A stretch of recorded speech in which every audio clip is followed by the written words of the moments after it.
Dr. Rob, what the hell's going on? 2025, buddy.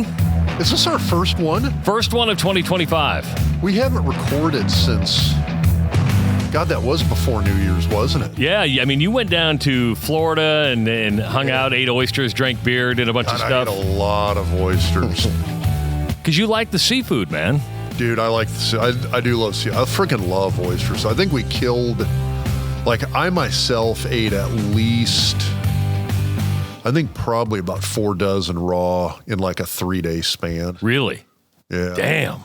Which I need to do this. So we went, first time I've done this in years is we went and, cause there's vendors everywhere down there. It's like little hole in the wall kind of places. So everywhere you can go, you can get fresh stuff. And so you go in and just like, hey, I need a dozen raw, which, by the way, if you're in that area, like Gulf area, Florida, kind of around anywhere between like Apalachicola and we'll say like Alligator Point on up to Crawfordville, go to Lynn's. Lynn's? Lynn's. It's down by East Point, Florida. But Did you buy a house down there yet? Not yet. Thinking about it? Every time I'm there, I wonder why I come back. It was 75 degrees. Damn. Now, it would get chilly at night. I mean, it drops down to like 38, 40 at night. But it was like 70, 75, sunny. Wow. I mean, we're out there. The water is kind of cold. Water's pretty cold. We're like in long sleeve t-shirts and swimsuits walking out into the Gulf of Mexico. And you can always tell Gulf of America, by the way. Now apparently it is killing me. So you walk out and it's like, it's like you can tell who's from there and who's not, because the people who aren't from there, it's t-shirts and shorts. You're like, oh my God, it's 75. It's almost hot. And they're cold. They're wearing people down there still go to the beach when it's cold, when it's quote unquote cold, but it's like tights, hoodies, like down vests over the hoodie. Well, it's stocking cap. It's like my daughter in New Orleans, right? It'd be 60. She goes, Dad, it's cold. I'm like, come on, it's 60 degrees. It's not that bad. Beautiful. Speaking of New Orleans, of course, in 2025 during the off season, this is our interview type of podcast, and an interview that we've been wanting to do for a long time. We just haven't been able to make it happen. We want to welcome to the first time to the Doc Talk podcast, former Husker great, Keyuo Craver. What's going on, man? Hey, not a whole lot, man. Thanks for having me. A pleasure to be here. You know, I brought up New Orleans. You were in New Orleans for a little bit. Yeah, I was down there for a while, a few years, and I had a lot of fun. It's an easy city to have fun in. Absolutely. Yeah, speaking of oysters, this is proof of my fun from New Orleans. So Keio's pointing at his son, Keio Jr. So he was conceived in New Orleans? Absolutely. Yes, sir. Are you is he a Bourbon Street baby? Bourbon Street baby, exactly. Oh, man. So, it's good to have you here. I don't know if you've watched the podcast or not, but all we do basically is sit around and have a long conversation about what's going on in your life, what you've been doing since and you're back in Omaha now. So what the hell are you doing? That's funny. I work at Metro Community College. I'm a recruit specialist there. So essentially just, helping kids that are looking for trades, looking to continue their education after high school, just kind of helping them find pathways to a better career. And there's a lot of pathways out there. It's funny. We are recording at MCL Construction. Your son is in the electrician program. There's a lot of opportunity for kids out there. Absolutely. When I was in college, this didn't get a lot of attention. And so it's really, really cool just to see the need for it. You know what I mean? You got out of the NFL, you went to the Canadian Football League, played a little indoor football too. Why'd you decide on Omaha and Nebraska as home? Was it name recognition part of it, or did you just say, you know what, this is a good place to live? Yeah, well, I have a daughter who's from Omaha. Yep. She graduated high school from Papio South, and she went to UNL. She just graduated last May. Oh, congratulations. Thank you. And so she's actually in Los Angeles now. But that was the main reason why I came. I was retired from football. I had a lot of connections here, and my daughter was here, so that was the main reason. So she was not a Bourbon Street baby? Absolutely not. No, she was not. So are you thinking, You look at careers in education. Is that something you think going to stay with here for a while? Is kind of staying on that side of stuff? That's a really good question. I'm a very passion-driven guy. So, like, you know, I like to do things that I really, really feel called to do. And so, you know, I coach as well. I coach football and track at Creighton Prep. Okay. But Go Junior Jays. yeah. Owen's a prep grad. Oh, like, okay. Good vibes over there. Yeah, that's right. It's a really, really good school. Good We hate West Side, don't we? we hate Killing it, dude. I grew up in Lincoln. Okay. We moved to Omaha. We live like 2 minutes from West Side High School. So I've got 3 kids. I have 2 daughters and a son. West Side's a great school. Two are West Side grads, and the last one will be a West Side grad here this spring. So That's a really, really good school. and then they all got smart, and all of them left to go someplace else for college. So. Right. Well, I say smart. My son went up to Augustana and Sioux Falls, so he plays football up there. He's the one kid who stayed in a northern climate thus far. Our oldest daughter went to Florida State, so she was like, "I'm going to go someplace where there is not snow on the ground in the winter." So that was like, we were talking about Florida. That was part of the reason we kind of go to Florida pretty frequently is go see her. So, You know, first question you asked us when you walked in is Buffalo going to win today? You're talking about the National Football League playoffs. Of course, we're recording this on Sunday. Buffalo plays Baltimore today. Do you still watch a lot of football? Do you still interested in the game? Yeah, I mean it was a big part of my life and just a big part of shaping who I am today and it's something that I was really, really good at. So I'm fortunate enough to teach people and be able to still show people a craft and just kind of show them some of the things I learned. And so I really, really, you know, get a lot of pleasure out of that. So you mentioned coaching track at Prep. Mm-hmm. Okay, so I got a story I got to ask you about. Okay. Triple jump state champion in Texas. Mm-hmm. Supposedly, so the story I heard is that you qualified for the state track meet, and you had the shortest qualifying jump. I did to get to the state track meet. Talk about that. Sure.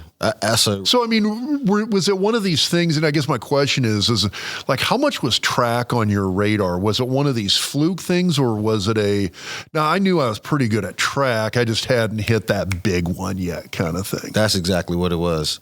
It was, you know, just, I knew I was fast. I knew I could jump, and track is just so mental, you know, and so for me, I was, you know, really decent, but I wasn't great yet. And so what I did was I started playing, you know, mental games with myself. And as a triple jumper, I started telling myself on my second phase, because I'm more of a rhythm guy. And so when I would do triple jump, it was just a certain rhythm that I did.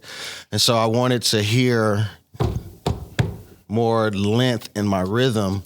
And so what I started doing was like, okay, on my second phase, I'm going to get to the pit. That was what mentally I wanted to do. And so instead of my triple jumps being kind of short on my second phase was more of my most powerful jump. And there were some track meets where I would actually be in the pit and wouldn't be able to do my third phase. And so they would, you know, mark the line back further so I would have more room. And so it was just a mental thing that kind of helped me get over a hump. And so I started peaking at the right time during the track season, and I made it to regionals, and after regionals I made it to state, and after state I had the worst jump, but I kept the same mentality despite where I was at. I was like, I'm going to win. I'm going to get to the pit on my second phase. And I PR'd by 2 feet at state. 2 feet? 2 feet. Wow. Yeah.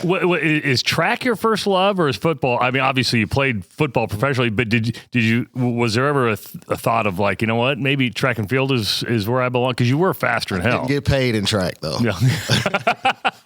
That's fair. That's fair. It wasn't a whole lot of money in track. At least, you know, you had to be the GOAT, you know, and so I just knew that football was my love. That was my passion. And so track prepared me to be a better football player, but football was my love. Any thought did you do track at all in Lincoln?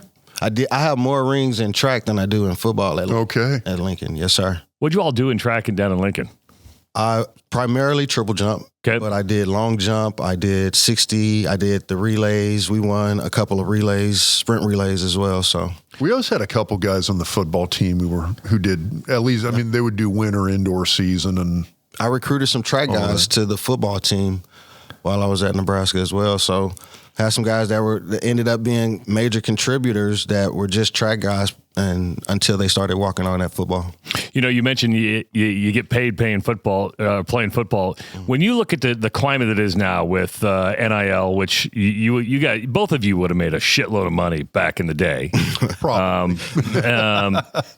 Do you feel like because there's a lot of former athletes that brought that suit against the NCAA. Do you feel like you're owed money? Do you feel like you missed out, or is it just like the evolution of the time?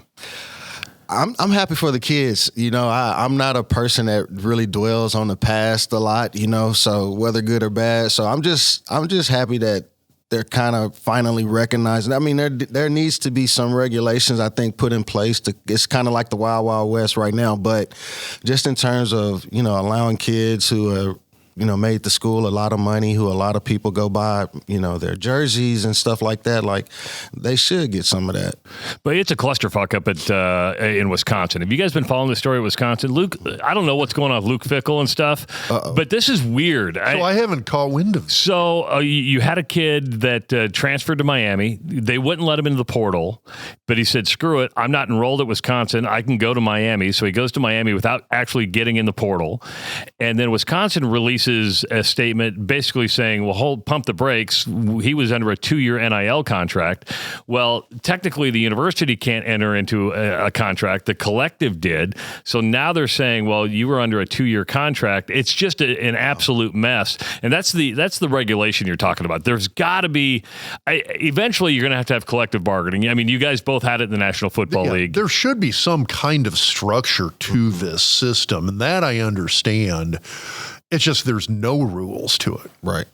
Yeah, I mean, how do you fix it? I mean, you guys have both been through the pro aspect of it. I mean, what would you guys do as pros to bring it to the college game to make it more standardized? For me, you just hit the nail on the head. But I think first you need to recognize, like, let's be real, how much money that everybody else has made off of these kids, how much exploitation that has been put out on these kids.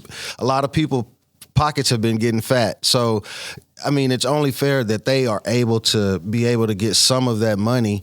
But yeah, man, I think it's just going to be one of those things where without the regulation, it is going to be a clusterfuck. Which, and I've always he dropped an F-bomb. I like that. Fucking love it. So I've always been rather pro NIL, pro portal. And I know a lot of people look at it and they're saying, well, it's destroying college football. I'm like, okay, well, it's not destroying college football. It's changing college football. There's a difference between it. If you're a hardcore traditionalist, I understand what you don't like about it. But I mean, I even look at, you go back 20 years ago. I really liked the bowl system. I liked the bowl games. I loved that setup. When they started talking about doing a playoff, I was kind of against it. I was like, I don't want a playoff. The bowls are great.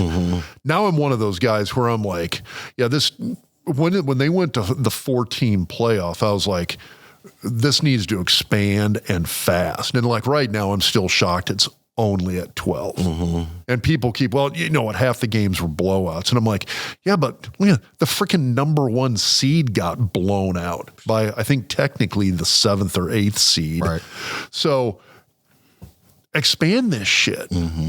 I want to see more 8s knocking off 1s. Let's go to 16 right now. Well, you got into it with somebody on Twitter who because the guy, unbeknownst to him, was like, oh, you said you actually made the argument for expansion. He was saying it needed to be contracted to 8 and back to 4. And you're like, no, what you're saying right now is the reason it needs to go to 16 or maybe 24. Let's get Ole Miss in there and see what Lane Kiffin could have done this year. Let's get A&M in there. Granted, I know I'm talking all SEC schools, but Alabama, A&M, and Ole Miss could have done some damage. Anyway, I'm kind of getting off subject here. The biggest point I'm trying to make is that I remember when I was down in Lincoln, money I couldn't keep. There was other students I knew who like would come up with something, market it, and sell it, and could make money off of it. You mean regular students? Yes. Yeah. While they were an undergrad. I mean, that happened. This was like pre-Etsy kind of stuff. But you saw people doing that, and I'm like, yeah, that's technically against regulations. I can't do that. Or, I remember after we lost to Florida State, and at the time was the de facto national title game, and after the 93 season, I'm out with friends, my girlfriend, now wife at the time. We were at a bowling alley, and I remember I went to go get a couple of pitchers of beer, and the bartender was like, dude, you're the guy on the O-line for Nebraska. And I'm like, yeah.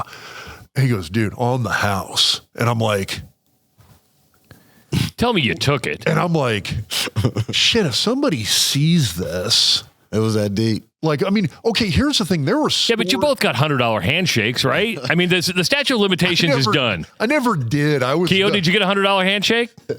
Did you? I've never got 100. Come on. Never? Do you know who got, okay, so this is like, I don't know if this is breaking like football bro code or something. The guys who got the $100 handshakes, do you know who it was? Wiegert, Frazier? No, it was always the small town, small high school Nebraska ranch. Oh, the ranch kids. It's the ranch kids. Mm-hmm.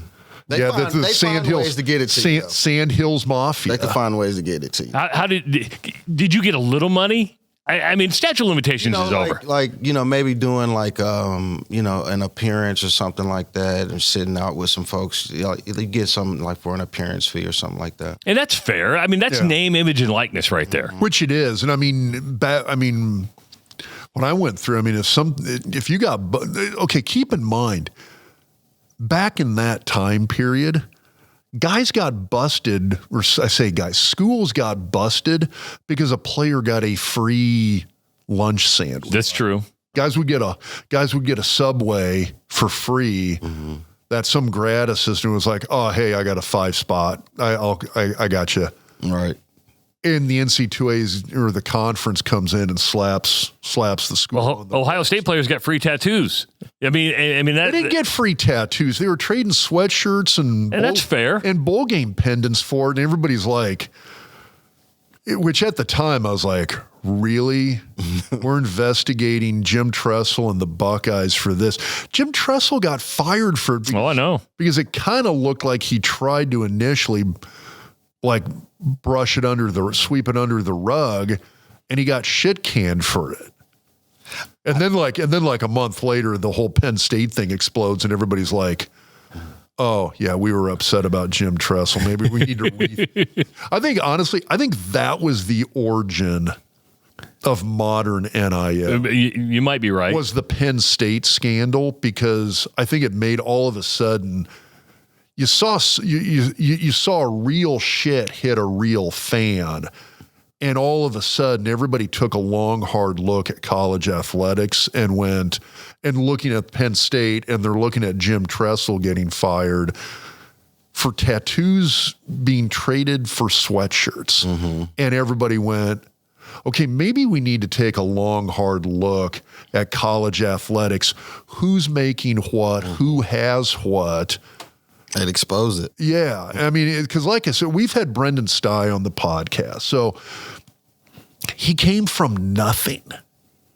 And I mean, he told the story on the podcast. And I remember when it happened, where one year before Christmas, he gets this box, big ass box arrives, gets shipped to the stadium.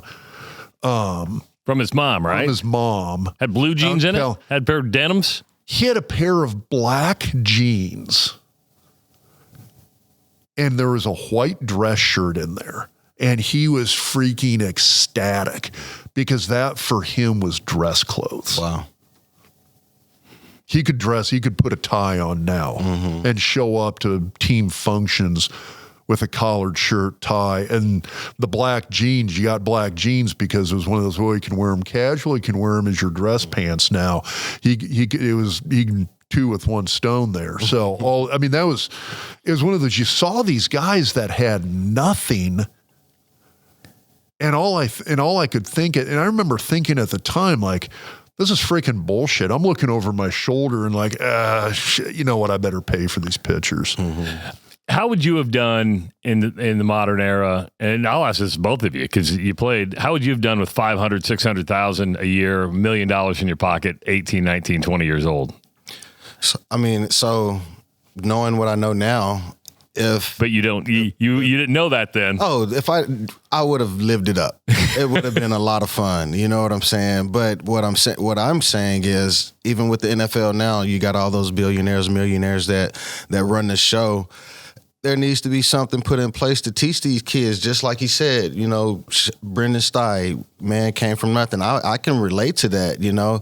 If someone was kind of like a mentoring program, some type of system in place where you got people that are kind of making sure you on the right path, that makes a world of a difference rather than just throwing these kids with no money, with all this money, and just letting them go do what they want to do with the money. So I just think that there's a lot more things that could be done by the higher-ups that could help out a lot of these kids.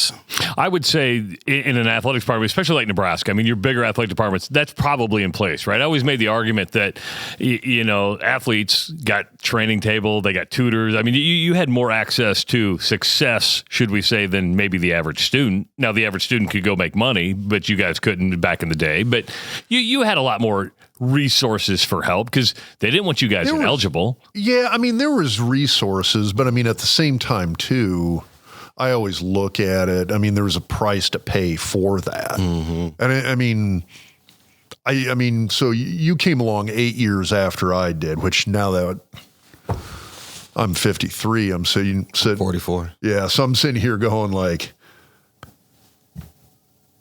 okay, 8 years is almost nothing now, but I mean, yeah. But I'm looking back then, it was kind of the same general world that I was in that you were in 8 years later, where, I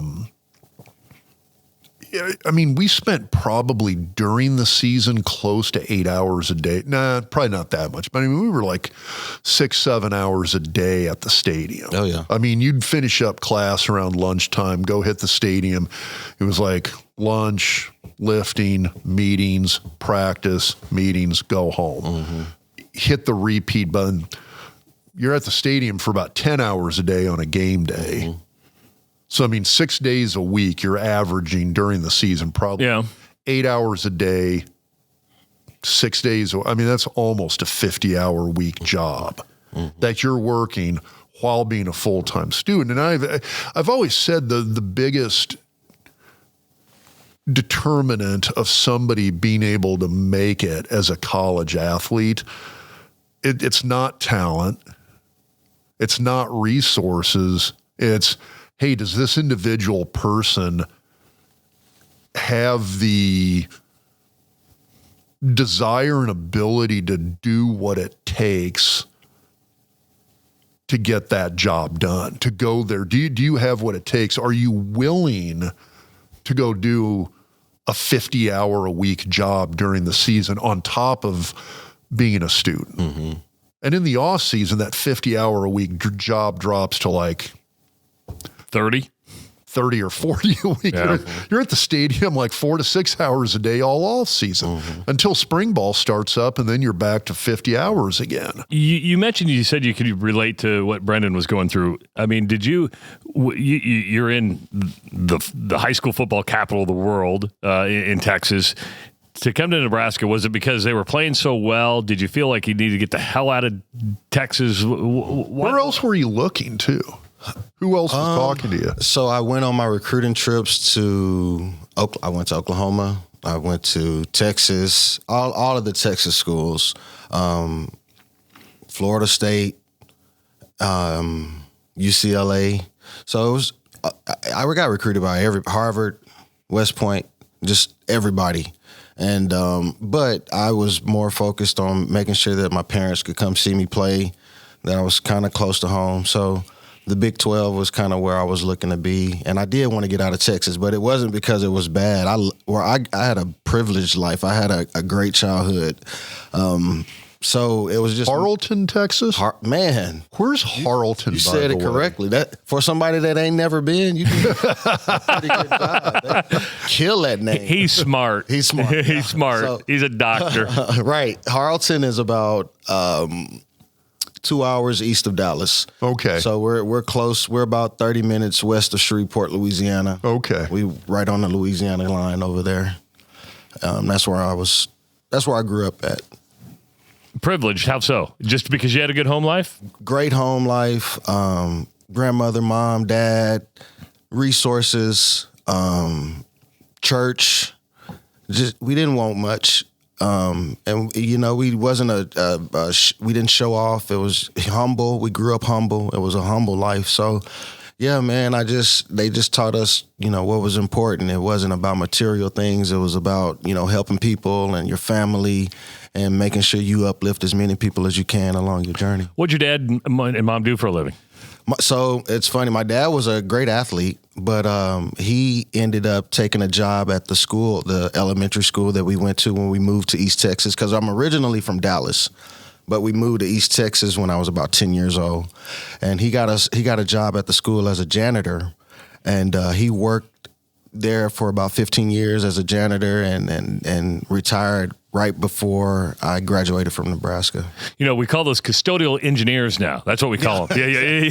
Well, he coached too, and he did a lot of things, but that's primarily what his job was. And my mother has been in healthcare just like I am, doing home health care, working with adults in the nursing home. She's been doing that for about 20, 30. So you wanted to be in the Big 12. I mean, did it come down to Oklahoma and Nebraska? Did it come down to, at that time, Texas and Nebraska? But you wanted to get out of Texas. What it came down to primarily was I got recruited to play defense at Nebraska. Everybody else wanted me to, play running back or wide receiver.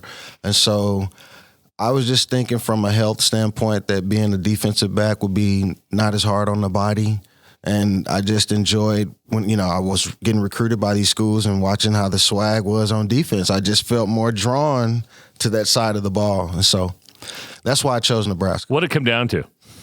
I was at Baylor. Baylor was recruiting me at the time, and Nebraska was playing at Baylor in '97. And, we watching Baylor warm up. It's looking like the replacements over there. And then you watching Nebraska in '97, they win the national title. And I'm like, holy crap, look at these. They look like machines out there. So I was just enamored with just like, how fast they were, how focused they were, how uniform everything was, just the intensity level. And it was a week later I started getting recruited by Nebraska. You mentioned the East Texas and Baylor's in West Texas. There's an East Texas, West Texas thing too, isn't there? Absolutely. Yeah. Absolutely. Well, Texas is a really, really big state. Yes, it is. So, I know more people from Louisiana than I do North Texas up in the Panhandle. You know what I mean? So there's always a rivalry there. And then from the 80s with Odessa and, now a lot of the schools and the early 2000s, it was East Texas, and now it's the Metro. It's Dallas and, those Houston schools that's running the show. So that's a lot of good football. Real quickly, I do want to remind everybody that the Doc Talk podcast, you can get a great deal on Gdefy Shoes right now.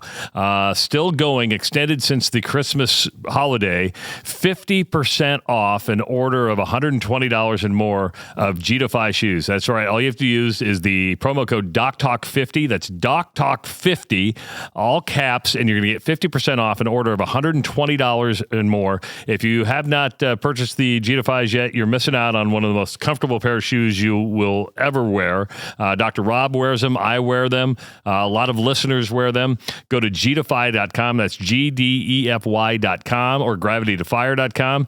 And again, use the promo code DocTalk50. Comes with a couple pair of orthotics, great styles. You can get athletic shoes, walking shoes, boots, you name it. And I'm wearing them right now. I'm comfortable. You comfortable, Rob? I am. I forgot to wear mine today. That's okay. You wear them in surgery. I got my son hooked on them. Oh, really? Yeah, I got him a pair for Christmas. The deal was too good. It was too good. So I got him a pair. He's like, yeah, I can't not wear them. They're that comfortable. I got to get me some. Yeah, It's almost weird. I'm not going to lie. The older you get, we're kind of, I'm the oldest one sitting at the table. Difference.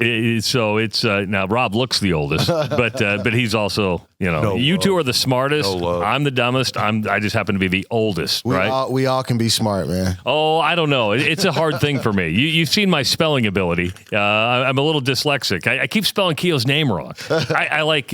Keyuo. I know. See, this dude is really smart. And for some It's just reason, like it sounds. for some reason, we were texting and emailing back and forth. He's like, "Dude, get my name right." I go, "Oh, it's the dyslexia that's kicking in." Dyslexia is a real thing, Rob. That's the most common. I mean, the YO. It's just YOU. That's you. You know what I mean? Yeah. So like, it's just easy to always get those mixed up. So it's not a big deal, but it's my job. Yeah, absolutely. And I owned up to it, didn't I? I was like, I'm an idiot. What's the weirdest spelling you've ever had of your name that you've seen people do? I've seen people add R's and L's to my name for no reason, just because they make the name harder to pronounce than it is. But yeah, Keon, Keio, just a lot of weird stuff. Can be Caillou. Yeah, That's that weird Canadian. It's a horrible cartoon. You guys ever watch that stupid thing? Seen Caillou. I didn't. We refused to let we don't let our kids watch Canadian. No. It's not right. South Park had it right? I mean, they would make fun of Thomas and Philip. Yeah. Blame Canada. Exactly. One of the. I love Canada. I don't know what y'all talking about. So let's talk that. What was that experience? Oh like? man, I shout out to my Canadian folks, man. I love my Canadian experience. It was, honestly, it's such a coveted league, the CFL, that with the Canadian to the American ratio, that when my rookie year in the Canadian Football League, it was with a team who was essentially like, say like Jim Kelly or Emmett and Troy in their heydays. They had been there a lot of years, won Grey Cups. So they hated us when we got there, these young, good athletes. And so we got more love from the citizens in Canada than we did our teammates. You had to really, really earn your keep on the team before they were like, all right, you good. So I have friends that I made in Canada that have nothing to do with football that I'm still really close with to this day. How different is the game? It's very different. The field is longer, it's wider. You, as a defensive back, you got to cover wide receivers running at you full speed. You could get a point for missing an extra point or a field goal with the end zone, just as long as the ball. It's just a lot of weird ass rules that they have, but it's a fun game, man. And after, at the 3 minutes, they stop after every play. So it kind of becomes long and drawn out. But it's a scoring league, so it's. I was going to say, you have that much space to cover, a little more wide open. It's a really big scoring. Because, you saw some of the quarterbacks who I think fit into that kind of system. You think about like a guy like Warren Moon. Exactly. Who was up there for a bunch of years and like absolutely excelled up there. I won a Grey Cup at Wilmington, and he won 4 or 5 of them. But yeah, I've met Mr. Moon, and he killed it up there. He had to go prove himself before the NFL gave him a shot. And I mean, he was doing ridiculous numbers up there. And I even think the NFL wasn't quite ready for that kind of offense yet. I mean, it was just sort of, I almost did kind of look at that he was a guy that was sort of ahead of his time. Sure. He was. Did you go to Canada with the hopes of coming back to the National Football League, or because you come out of Nebraska, you've got all the accolades, you're all American, all conference, you think you're going to have a long NFL career, doesn't work out. You go to Canada, have success. Was it always to come back, or what was that transition like from college to NFL, and when did you go, oh shit, this is different? Yeah, it's a great question because that was all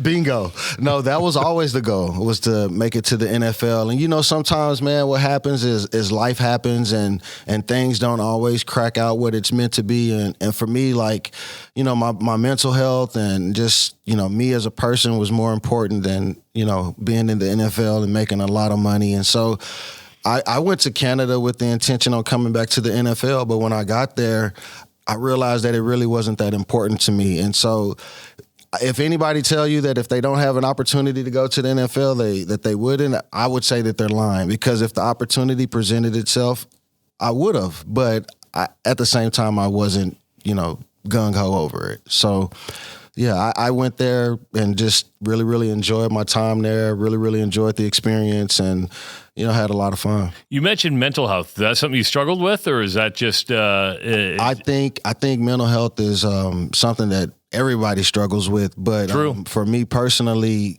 it was just, I went through, you go from being the man to going through some adversity to, being judged and kind of seeing things a different way, seeing people in a different way.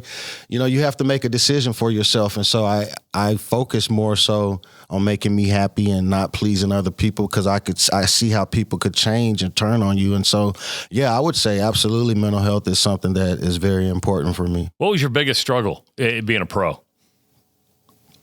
Time management, drinking a whole lot of alcohol, women. Just when you're a 20-year-old kid and you got the palm of the world in your hands, like, that's what it is. And so, and I had people in my corner and I had family that supported me, but I finally was, the thing of it was I did everything I had to do to get there. And once I was there, I was like, all right, I made it. I'm done. And so instead of just staying focused and really, really mapping out a game plan, and that was the hard lesson that I learned. But I love it for the experience that I went through, because, it shaped me to be, a way better person than I think I could have ever been. Did being in New Orleans play into that? And I guess, well, you can relate. O Street, you know how O Street was. I went from O Street to Bourbon Street, man. But it's like, Bourbon. Okay, I've been to New Orleans. Bourbon Streets. It's a different animal. That's a different animal. And I did. It's like I gave plenty of money to the rail and iguanas back in college. So it's like, I totally understand that. Yeah. But it's one of those things too, where like, I went to New York. Now everybody lived in like middle of nowhere, New Jersey, is what's kind of weird. So it's not like you were hitting the clubs off Times Square. You lived 30 miles away from there. Mm. So, but if I would. Was there more temptation being in New Orleans than if you were, say, Green Bay? Green Bay's maybe I've been to Green Bay. I was like, damn, I should have got drafted by Green Bay. That is like way the other end of the spectrum. So, man, New Orleans, I love New Orleans. It's still one of my favorite places to go visit.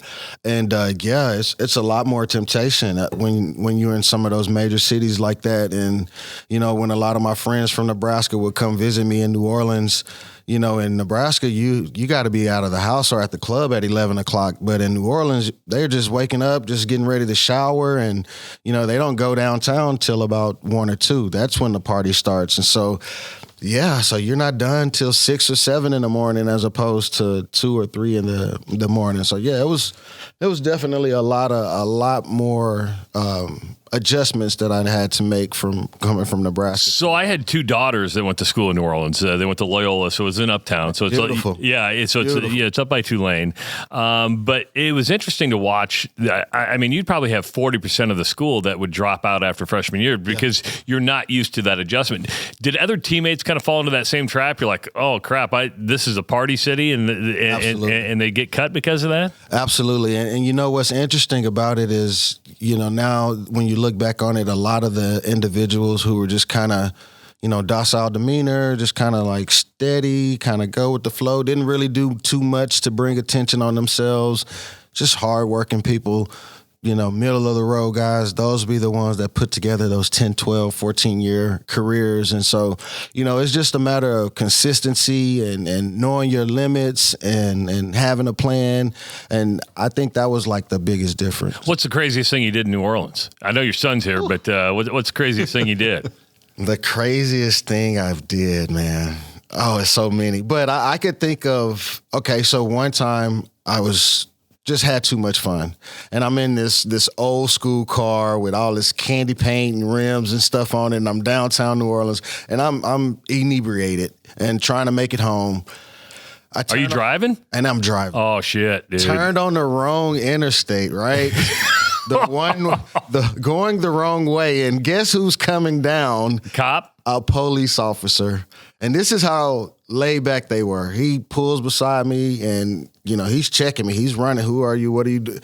And I told him and gave him the spiel, and he was like, "Man, turn this car around, get your ass home safely." And he didn't take me to jail. So I think that's probably one of those moments where I was like, yeah, I got to stop playing with God like this.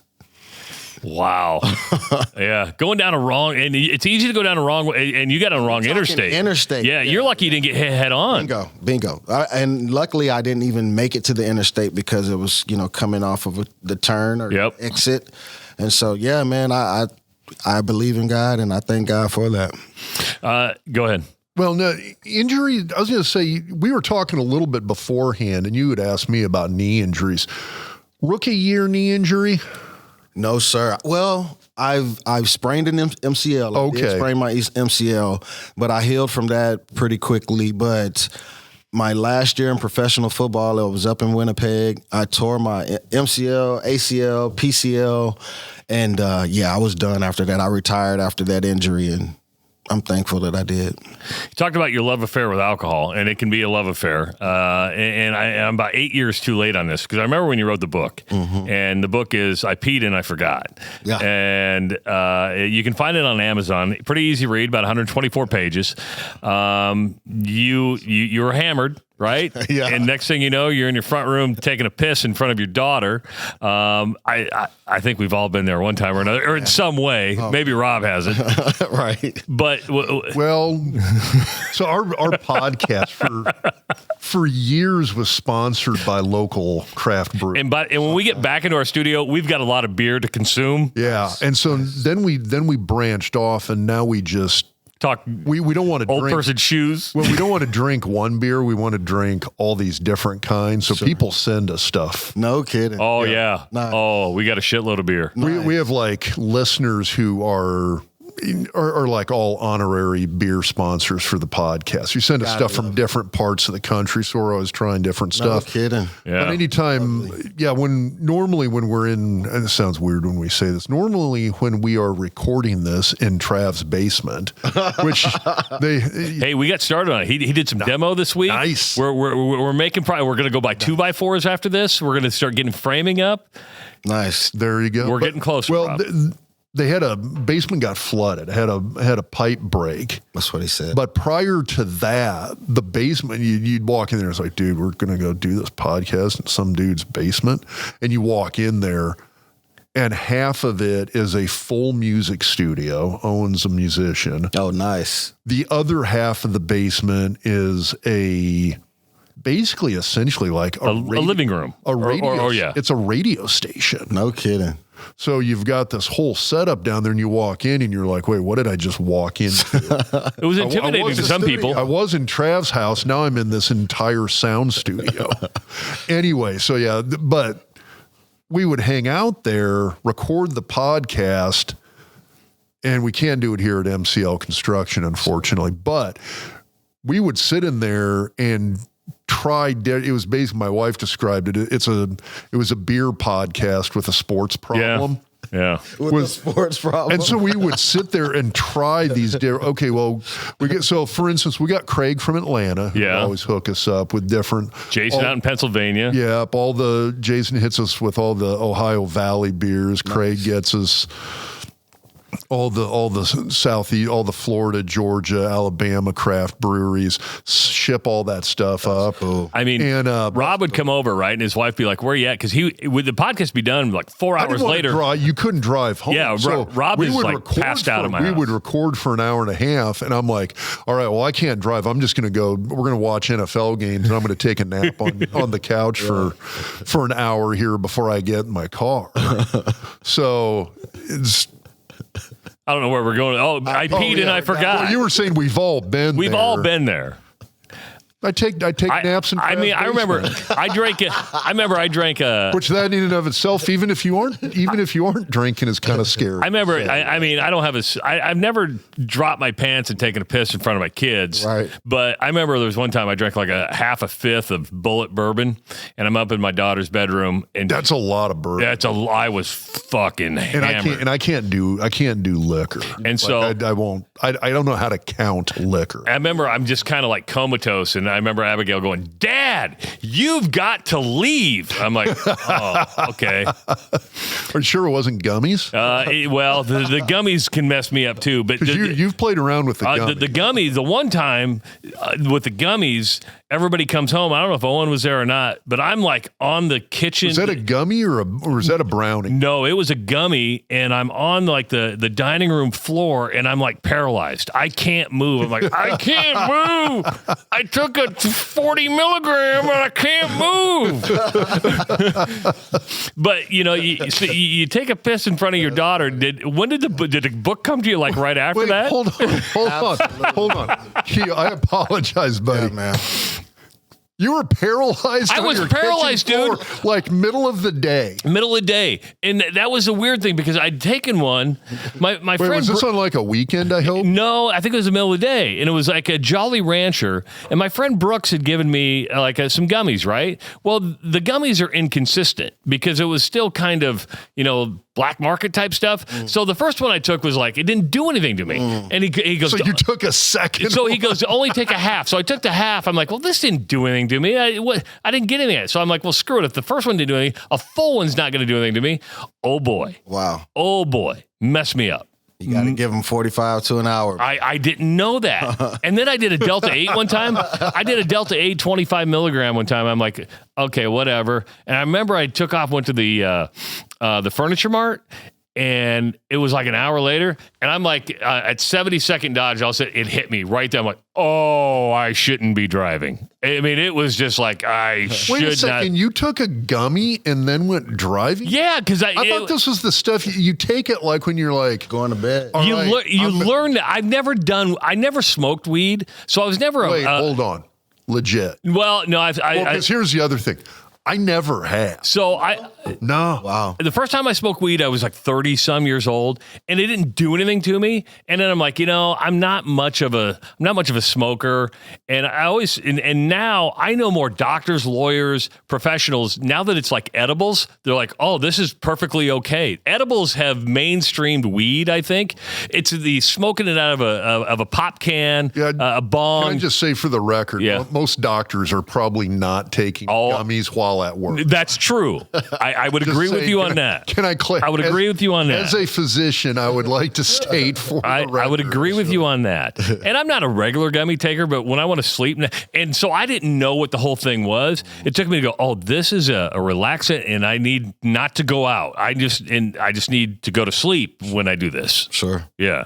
So I've learned. It's trial and error. No more paralyzing yourself on the kitchen floor. So did you know, like right after that, I got to write a book about this? What? Because it was like your open is like an apology letter to your daughter, right? Yeah. She probably reads that today going, Dad, you probably shouldn't have written this. Yeah. Yeah. No, my kids and I, we're very open with each other. And so that's really the point I wanted to prove with, that story was because, obviously we had to tell people like her mom and the other side of the family. And so it's like if I'm going to be judged by people that don't really know me and know my story, and nobody would have known if you didn't write the book. Oh, I'm not worried about. I'm only worried about one person that's judging me, and that's God. I could care less what anybody thinks about me. My family loves me, my kids love me, so you can't please. I don't go around trying to please people. I'm here to help, but I'm not here to please people. But I wrote that story, man, just so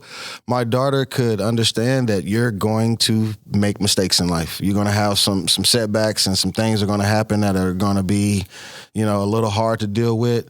But you can still bounce back. You can still live through it, and you can still learn from it, and you can help people from it too. So how many kids do you have? Two? Just two? I have 4 kids. 4 kids. 4 kids, man. Yeah. Are you married today or just? I am. I need to settle down. My kids want me to settle down so bad. And hey, if it happens, I'm all for it. But yeah, I'm just not one of those people that go looking for it. I'm just. So you got one in LA, you got one here in Omaha. Where are the other two then? I have a son in Canada. Okay. And my youngest is in Lincoln. Okay. Yeah. So is that, you mentioned your mom and dad and how close you guys, is having kids spread out, different baby mamas, is that hard for your parents? Yeah, I mean, yeah. I'm just being honest here. Planned, you know what I'm saying? So you have to do the best you can with what you got and make sure that you can be as present as possible and communicate as much as possible. And so yeah, it's not ideal. Don't get me wrong, but you have to do the best you can. Was that the hardest transition, or what was the hardest transition coming out of professional sports and where you have everything, you've got money, you've got a little bit of fame, and then it's like, fuck, it's over. I mean, what was that transition? I mean, I've always been a realist, so like I knew it would be. I didn't know it would be over that fast, but I knew it would be over someday. So I'm just not one of those guys that dwell and live in the past, and I'm just so thankful that I was able to make that journey and know what that journey was like, and I don't have nobody to blame for how it ended up but myself, and I can live with that. And now I'm able to like teach people and help people and coach people and keep learning. And I mean, life isn't over, you know. I'm still living and I'm still learning, and so I'm just thankful for that experience. You know, Owen and Dr. Rob and I were talking before you got here. We're like, your digital footprint is pretty minimal. I mean, and what I mean by that is your books out there, your Wikipedia page, mostly just football related. Mm-hmm. There's nothing else. How have you kept, I'd say, a low profile? Yeah. How have you done that? Being very intentional, you know, really, really understanding, you know, going from getting all of the attention to like, you know, understanding your privacy is important. And so I can keep in touch with the people that matter, and I'm really not that hard to find. I just don't have to, I'm not an attention-seeking person. You're wearing the Nebraska gear. You asked me, what about Husker Nation? And how close do you still follow the team? Okay. And how, and are you invited back? Have you been down there? Have you met Coach Rule? And what's your level of interest in the program today? I'm always going to show interest in my alma mater. I'm always going to be invested in them. I have not got to meet Coach Rule. I'm not one of those guys that go down. I go to a game a year, you know, and they always lay the carpet out for me. A lot of the people that were working there when I was there are still there, so I'm able to say my hellos. And so, yeah, I'm not one of those people that's there all the time. Like you say, I keep a low profile, but I'm always supporting. I'm always, you know, kind of watching, seeing how they're doing, and wish them the best. You need to get on the speaking circuit. Yeah, I'm serious. I mean, I think I peed and I forgot is a great keynote speech for you. You could charge like $5,000-$6,000. Absolutely, you can say whatever you want. Okay, so I literally wrote that book by myself, with the exception of two friends who are not professionally trained in editing that really, really helped me with an integral part of getting the book set up. With the exception of a couple of people, I didn't have any professional help with it. And so I didn't really know about self-publishing. So I got screwed out of the book. Really? I did. How? Well, you know, it's just like an artist signs a record deal and they're making $1.50 off of a $20 album that they're selling. And so that's kind of like the similar lines along with it. And so I've actually written another book. Really? Yes. What is it? So, I mean, it's basically talking about my Husker experience, my Husker career, the ins and outs, the beauty of it, and kind of like what I've learned through that. I've actually written two books, but the Husker one is the one that's coming out. We haven't titled it yet, but I have a professional editor now. And guess where he graduated from? University of Nebraska? Creighton Prep. Oh, Creighton Prep. He's a Creighton Prep grad. He does it for a living, and he read my book and was just telling me that he was like, man, for somebody that's not trained, and just what I've learned from him and what he does it for a living has just been incredible with like just the edits that he's made. He's even re-edited I Peed and Forgotten. It's just, I mean, it's a beautiful book. So there's a message here, and I was like, I'd love to see you kind of, when you talk about the writing, you talk about your experiences at Nebraska in a book. Mm-hmm.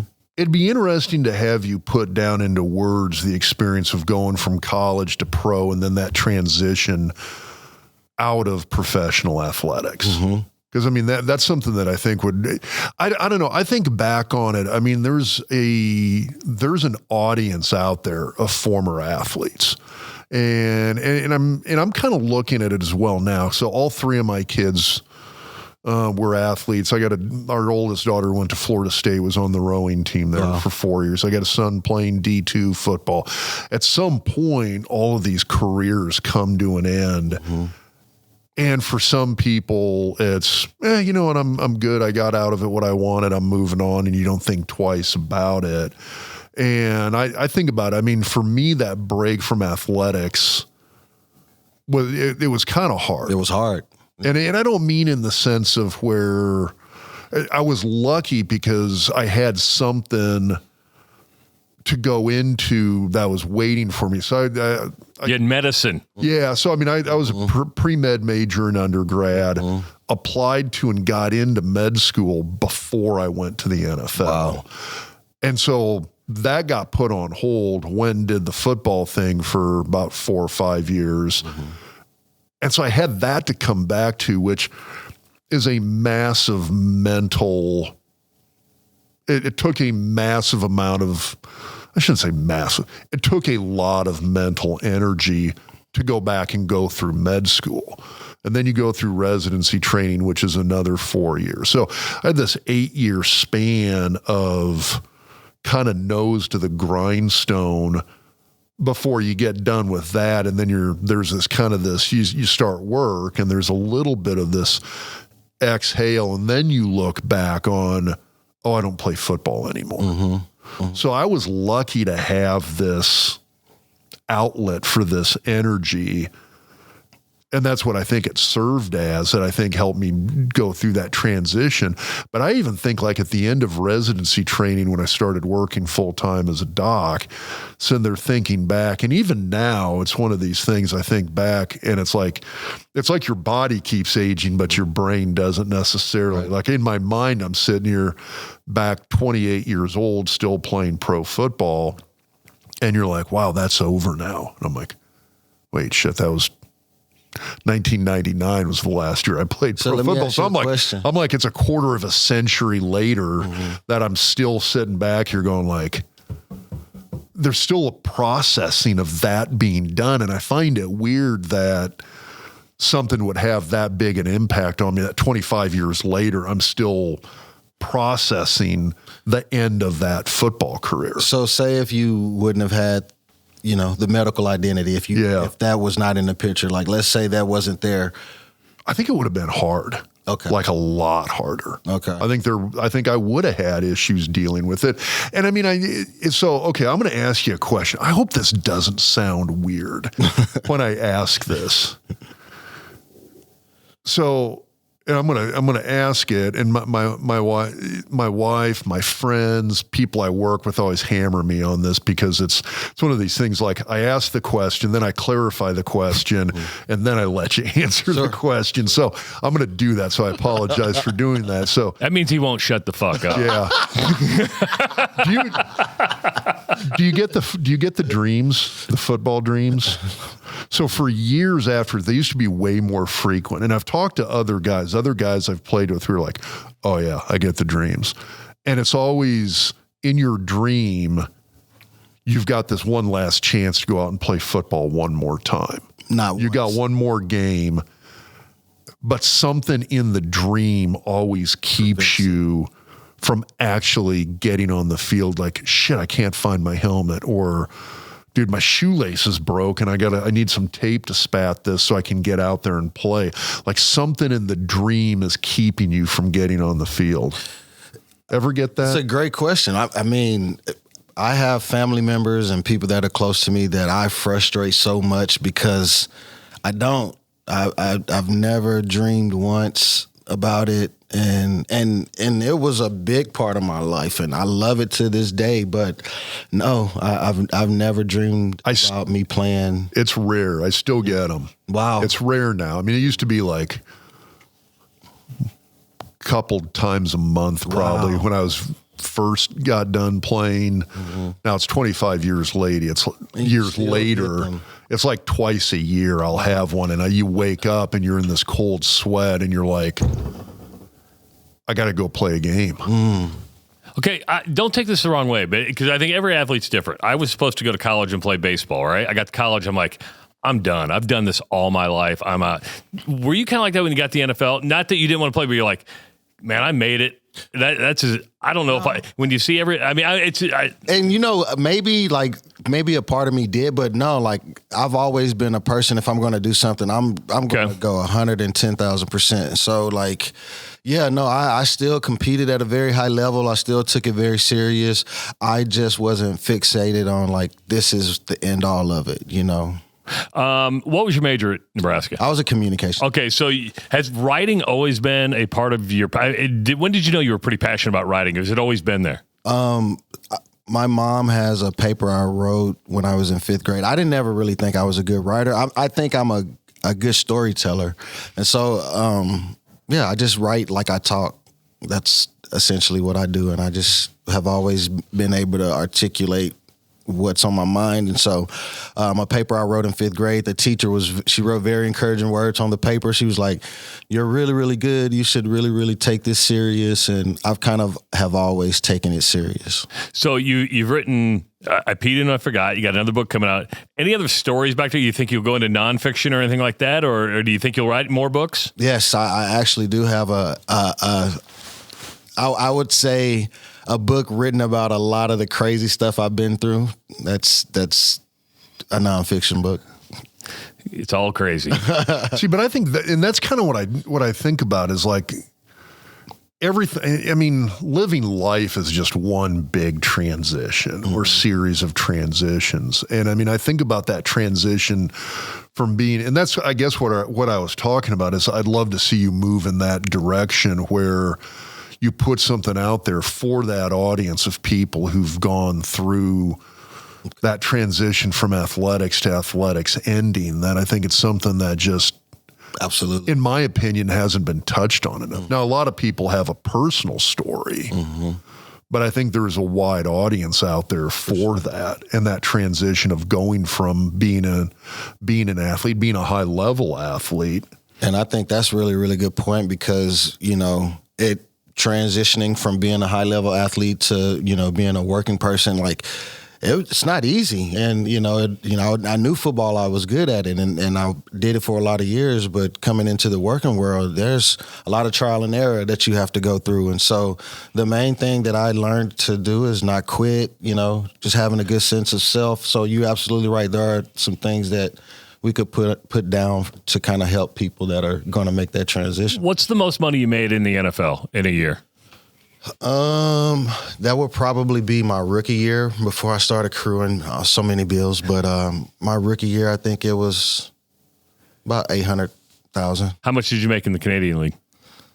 Canadian League, close to $100,000 a year. But what I'm getting at here is you hear, and going back to where we started, you hear these guys making all this money when they're freshman, sophomore, senior. NIL money, which you've made you've made over $1 million in your career playing football. Doesn't last forever. You got to work, don't you? I mean, you got to work. Absolutely. And I think that's kind of, to piggyback off of what Rob was saying, was a lot of people, that's a hard reality, getting it that way for so long. And then all of a sudden you have to work twice as hard to make a third of it. And, mentally you just have to be prepared for that transition. All right. You made $800,000 a year rookie year. What was the dumbest thing you bought? Because Rob's a cheap ass. He didn't buy anything. Smart. I bought some stuff. Well, see, I had agents. And so my agents were kind of like, anything purchase that I was making over a certain amount of money, they were kind of like, you got to go through this company, these financial advisors. So everybody was making money off of me. So I'd buy a $50,000 car for $70,000. You know what I mean? So, but I didn't realize it until, after a couple of years of getting screwed over. What was the $50,000 car? Land Rover? It was nope. It was a 2001 Lexus LS 430. Man, I bought a Ford Explorer. I think you're still driving it, right? No, that's my 2018, which I'm smart. I bought that one. I got that in 2020. I'm like one of these guys who's like Go find like a good 2 or 3 year old vehicle that somebody traded in. There you go. Get to know some sales managers at several different dealerships, and you go tell them all, like, here's what I'm looking for. Find me something that's 2 to 3 years old, still in great shape. Give me a call when it comes in. That's what you go buy. Absolutely. But, well, smartest thing I did was marrying my wife, because I came into the league married. So it was already one of these like stable, like this leveling and stabilizing. That makes a big influence in situation, and it does. And I mean, it was funny because on the Giants, you had the married guys, you had the not married guys. Two different lifestyles. And it was 2 different lifestyles. Last question for you, and I hope you've had fun. Probably a little different than you thought it was going to be. It's been a lot of fun, man. And this is for the Huskers fans that listen to this. By the way, Travis hates Nebraska. I do not. Cannot stand. He's a Hawkeye. Just told me that. He's a Hawkeye, but he's even got a love-hate relationship Travis, with the Hawkeye. back in the day, you had a little high top though, so like it was a little different. Who was your biggest influence in Nebraska? Was it an assistant coach? Was it Frank? And by the way, I say this, and every time I go speak someplace, the '99 team, which you were a part of, is still the best team never to win a national title. I mean, I remember that Texas game down at Texas like it was yesterday. I think Carell Buckhalter just fumbled again, and so did Dan Alexander. Tore up by Kwame Cavill. It was like I had concrete in my shoes. Yeah, it was a crazy. That was a weird game. But what coach or anybody down in Lincoln was your biggest influence, and who of your teammates, who do you stay in contact with the most today? Really good question. I love all of my coaches from back, even George Darlington. I love George. You know what I'm saying? So, like, they all played an instrumental part. But Turner Gill, man, by far was a very instrumental part in like me being safe and comfortable and coming to Nebraska. And even when we were here, while here being a student, even after getting a scholarship, he still opened his home to me. I was still, I got to grow up with his kids, saw his daughters grow up. His wife was very nice. And so, my 4 years at Nebraska, I kind of had a mentor in Coach Gill.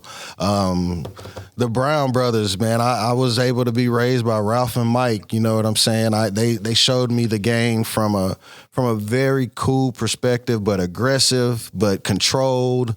And they never just over-exaggerated or never got too hype, just true black shirts. And so, having them boys mentor me for 2 years, it just made my job easy.